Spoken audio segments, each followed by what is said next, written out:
บสนอย่าเสียใจเข้มแข็งเอาไว้เถิดใจปล่อยเขาไป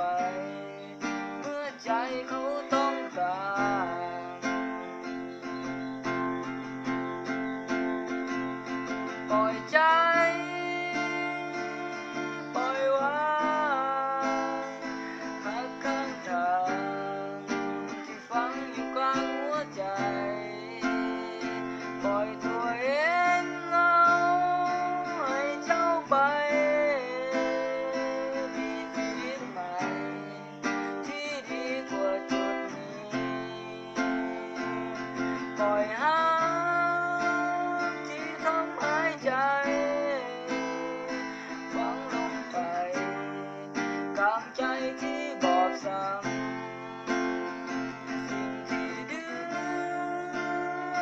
ความทรงจำที่ตอกย้ำซ้ำใจอยู่ทุกเวลา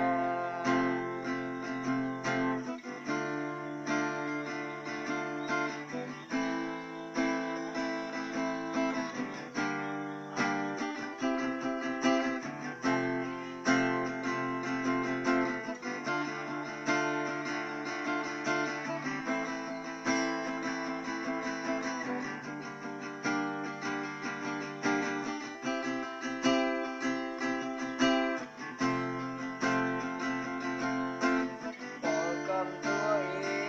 งเท่าไรก็ต้องทนอย่าสับสนอย่าเสียใจ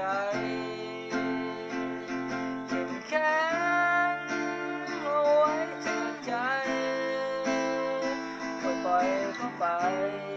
เมื่อใจเขาต้องการ